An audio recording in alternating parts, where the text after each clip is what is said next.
Apotheosis, Part 1. Apotheosis is a Greek word meaning to transform into a god, which is sometimes meant metaphorically and sometimes meant quite literally. Obviously, since this is the SCP universe, which is no stranger to godlike entities, the apotheosis we'll be talking about here is literal and on an unprecedented scale. In the apotheosis canon, large portions of humanity become akin to gods, and the Foundation finds itself struggling to maintain normalcy in a drastically different world. I'll be honest and say right away that if you're looking for sparse, dark horror, you won't really find it here, and the apotheosis canon leans far closer to X-Men comics than Lovecraft stories. If that excites you though, then you're in for a treat. Apotheosis begins with SCP-3396, which is described as a Category 4 extra-dimensional entity which exists as a gestalt of physically and metaphysically mutagenic symbiotes that currently inhabit and affect approximately 6% of the global population. That's a bit of a word salad, but basically this is the entity that is responsible for altering humanity, currently affecting 6% of the population. The central nexus of this alien entity is located around 75 kilometers southeast of Death Valley in the Mojave Desert. Visually, it appears as a massive structure resembling both a tree and an insect, 27 meters tall and 23 meters wide, typically iridescent blue-green in color, although this can vary. The entity is selectively tangible, meaning that normal physical interactions with it have proved impossible. This central nexus of the entity releases a luminous blue-green fluid from its primary trunk and branches, which pools at its base. Exposure to the entity or this fluid results in dramatic changes in biological organisms, which are both unpredictable and highly variable.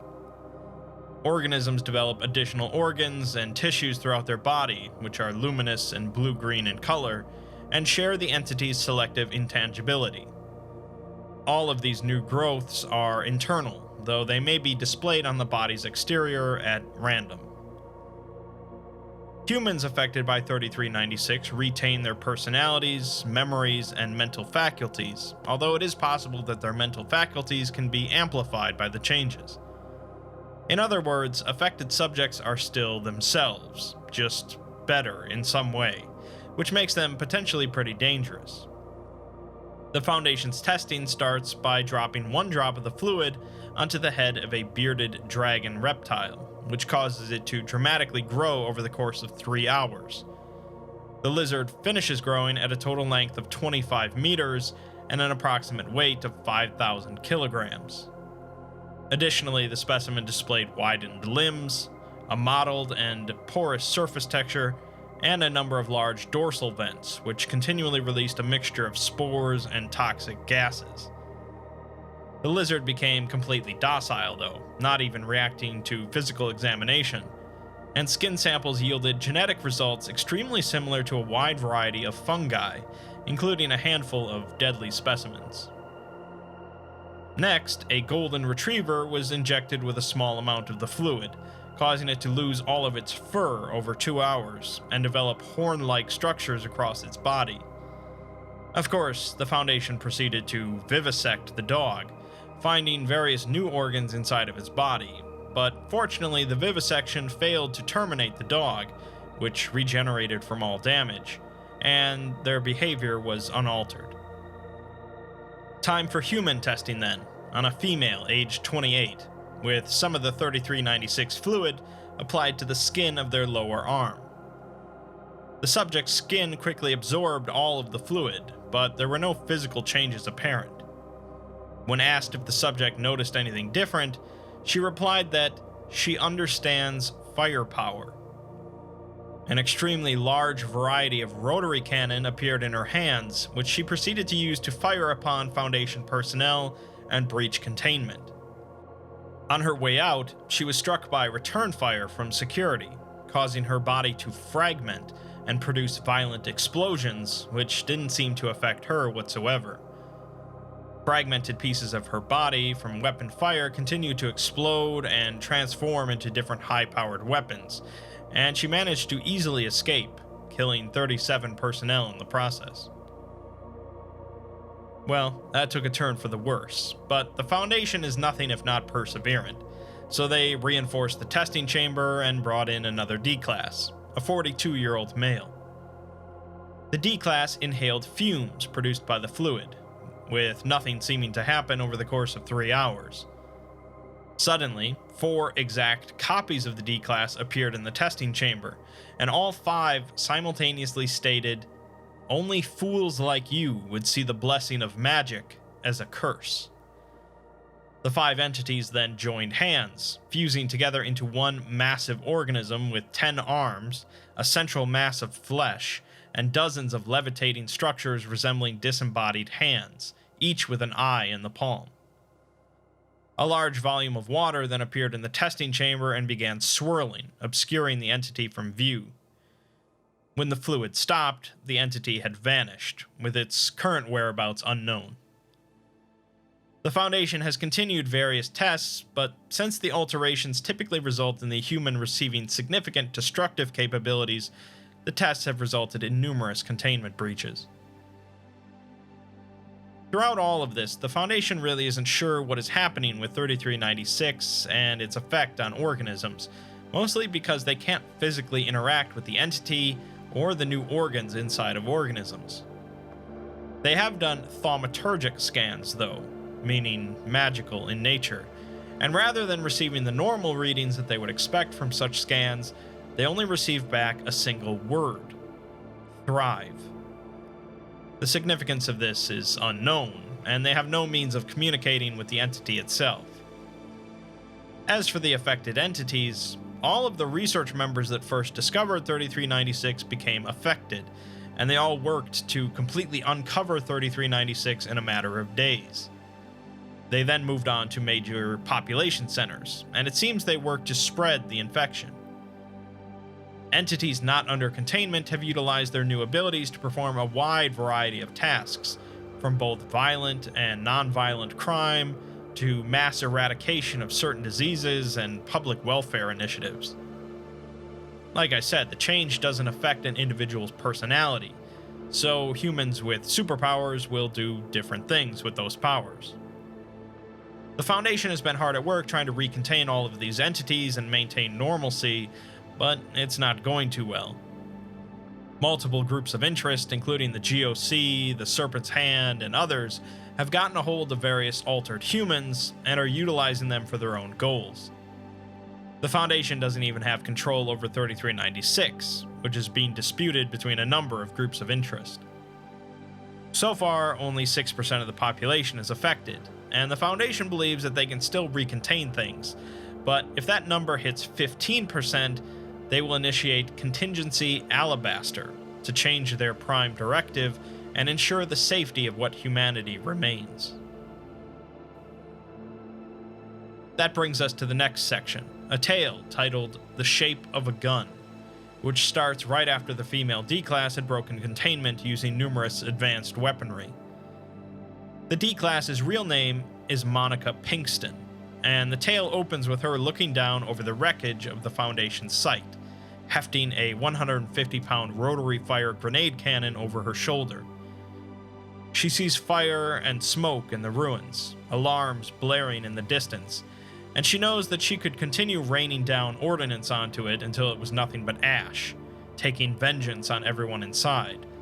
But only a small part of her wanted to do so. She lets go of her cannon, which instead of falling to the ground, it disappears entirely, and she turns and walks away. Half an hour later, she wishes that she had stolen a Foundation car or helicopter first, and she sits down on a rock to stop. She has no survival skills, no equipment, no food, no transportation, and no idea where she was. She also is not alone, though, as something is inside of her, the influence of SCP-3396, and she can feel it. 1 hour prior, she had been a D-Class numbered 77777, which had made her somewhat noteworthy in the D-Class community she was a part of. They had named her Lucky Sevens, and despite Monika's natural inclination throughout life to stay out of the spotlight and avoid standing out, other D-Class gravitated towards her due to her number. Monika knew that she was just a normal girl from a bad neighborhood with a long list of petty crimes due to her daddy issues, mommy issues, money issues, anger issues, and plenty more. She was just another stupid, regrettable sob story among millions, but because of her D-Class number, the other D-Class thought she was special. They believed you could talk to her and she'd give good advice. She was a quick study and knew how to survive. She had made it through test after test without dying, and she could show you how, just because she was Lucky Sevens. She didn't bother trying to refute anything and just did her best, until she was selected for the 3396 test, and everything changed. Over the course of a few seconds, her body and mind collapsed, and she was no longer herself, instead becoming a cup of her own soul, being drunk by something very thirsty before being pissed back out. She wasn't explicitly told by any entity that she had gained incredible power and could use it to escape, but she felt things without words, like smoke and iron filings in her blood. Whatever had been responsible for this had taken something from her, and she wasn't sure what, but had left behind an entire arsenal of weaponry.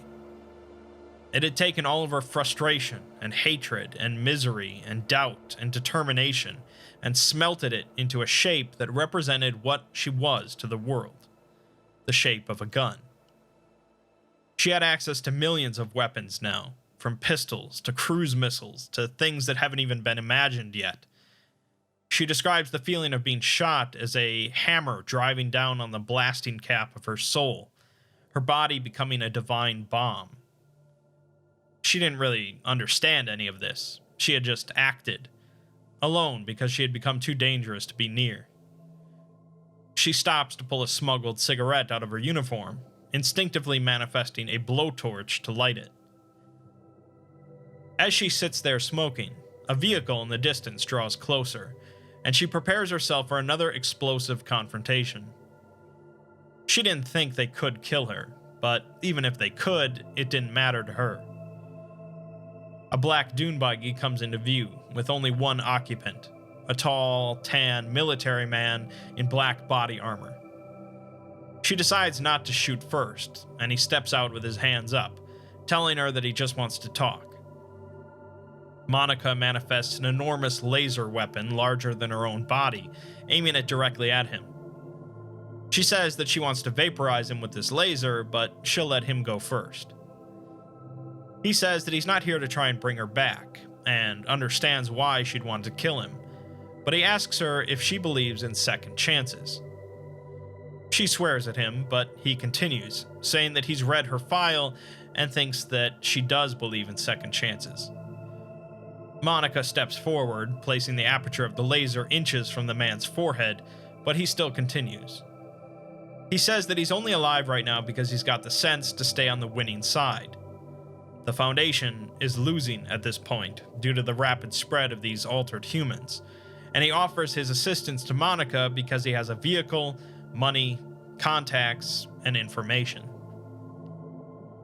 Fast forward quite a ways, and Monika is now known as the Queen of Spades and the Baroness of Old Vegas, and life has changed. She's currently battling an anomalous humanoid surrounded by floating blobs of black plasma that dissolve anything they touch. It seems that this particular individual has attacked Old Vegas numerous times, and despite Monika's best efforts, she has yet to kill him. She utilizes artillery bombardments and dozens of high-explosive missiles, but even if a projectile gets close to hitting the man, he protects himself with his black sludge. She's talking through an earpiece to the former Foundation agent, Jake, and they mention another anomalous humanoid named Dozer, who apparently has the ability to move Earth. Monika desperately wants to stop this man once and for all, as he's been the cause of multiple evacuated districts and plenty of scared families residing in Old Vegas. She decides to bring out her biggest weapon, nicknamed the Showstopper. A colossal tower of churning metal appears in the sky above the man, blocking out the sun and outputting tremendous amounts of heat. The bottom end of this device glows and drips molten metal, and Monika activates it, letting out a deafening hum across the city. A massive column of light descends from the device straight down into the earth, vaporizing everything in its path and letting out a heat wave that sears Monika's flesh, to her delight.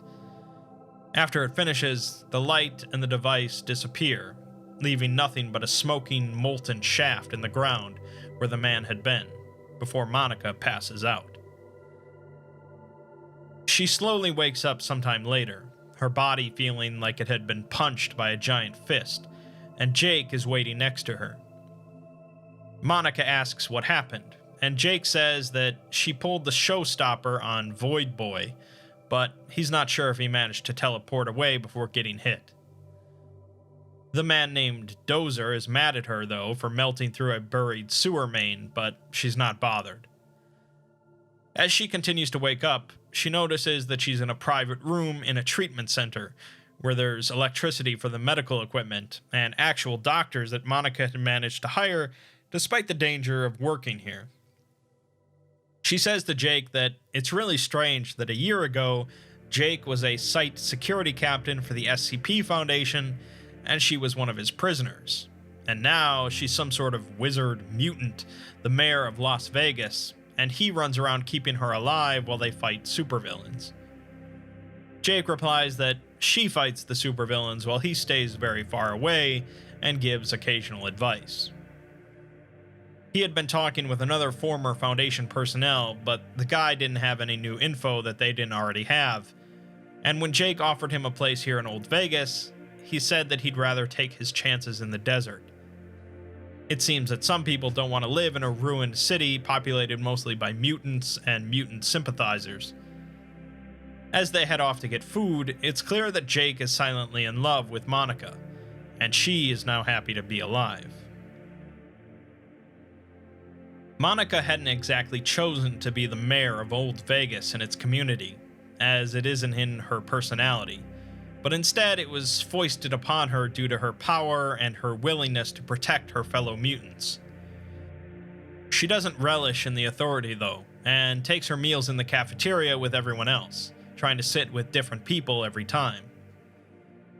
There are various groups and cliques inside of the community, as is human nature, with mutants and non-mutants tending to stay separate. As Monika heads into the cafeteria, she spots the burly, bearded construction worker named Dozer, who's capable of moving Earth, and who runs the maintenance squadron of Old Vegas. She also sees the Spookies, a group of mutants with abilities that allow them to be supernaturally quick or stealthy, who work as Monika's spies and scouts.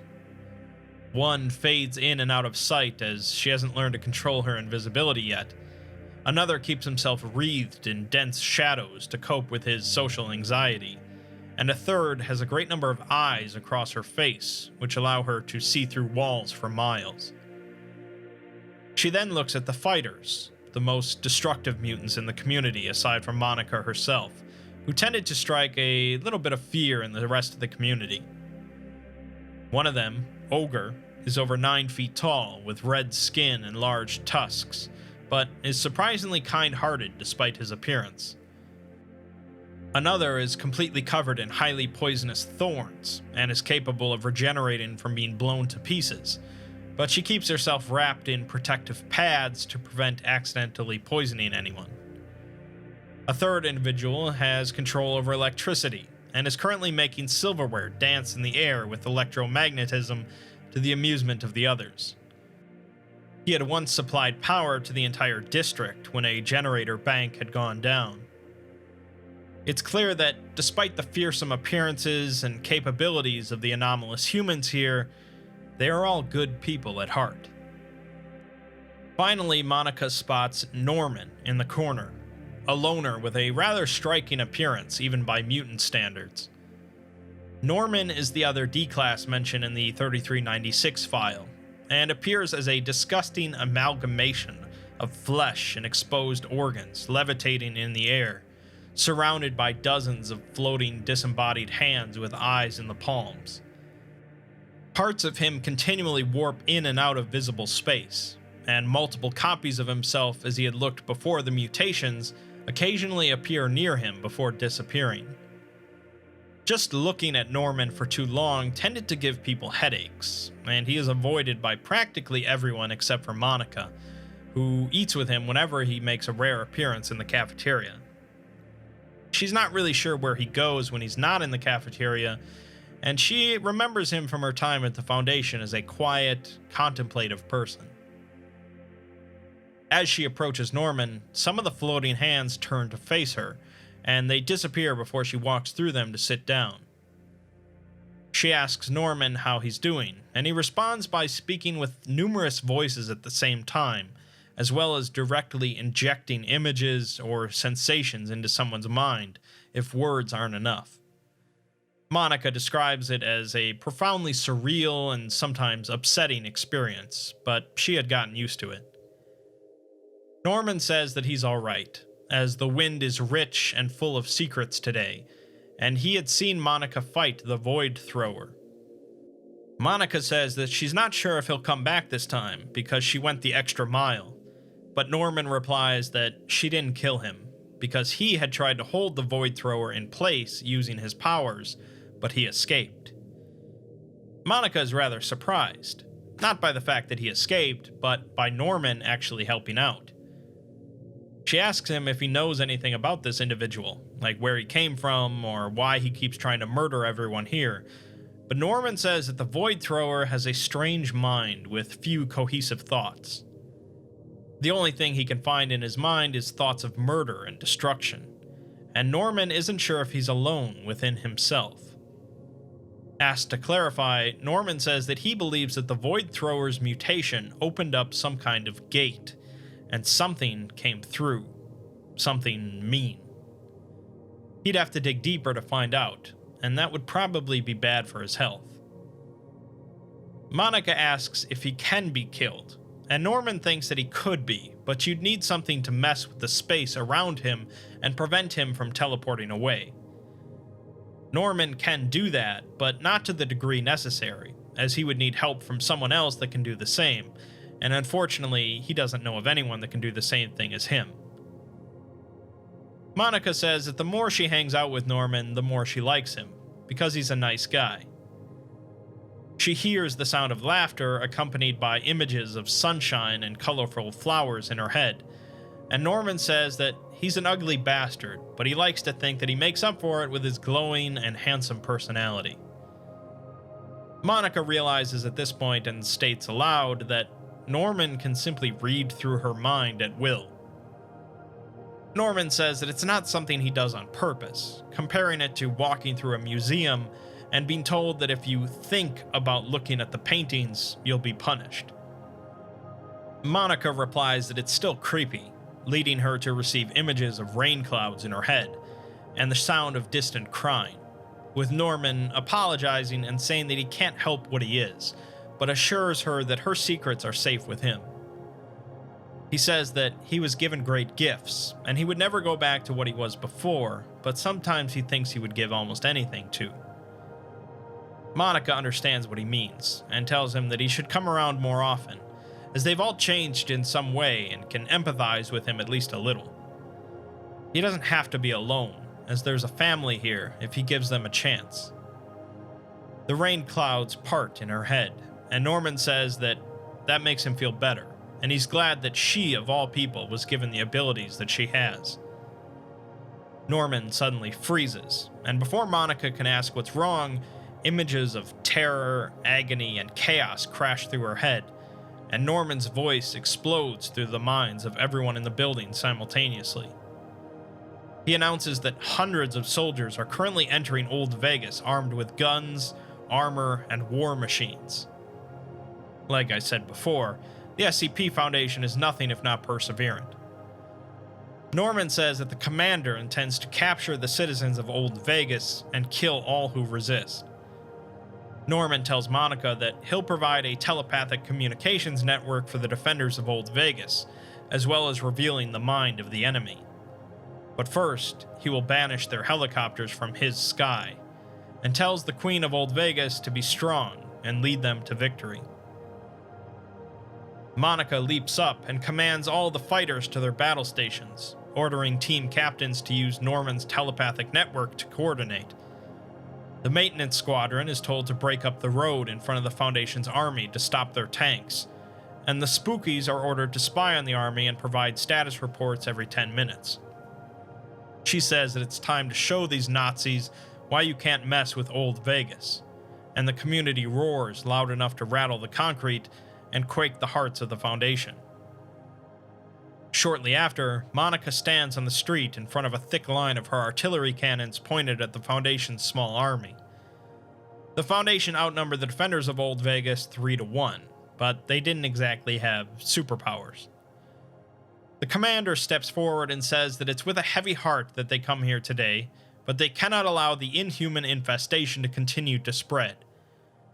For the benefit of all humanity, they ask that all mutants here lay down their arms and surrender to be contained, for the safety of the world.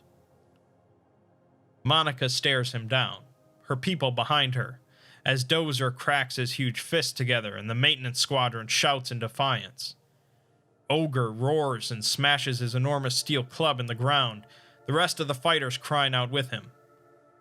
Norman hovers above all of them, gazing downward with hundreds of eyes, providing the Queen with the commander's innermost plans and allowing the defenders to think with one mind.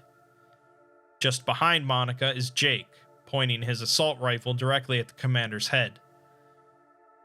Monika cries out as Norman transmits her words directly into the minds of the Foundation's soldiers, telling them that they will never submit to their tyranny, as they are still people, and they will die for the right to remain free. She welcomes their hate and conquest because they are the free state of Vegas, and they will not be moved. The free people of the community thunder out their pride, their yearning to live, their right to thrive, and Monika lets herself be wielded by the hearts of her people, forging her soul into a shape that would defend their homes and lives. The shape of a gun.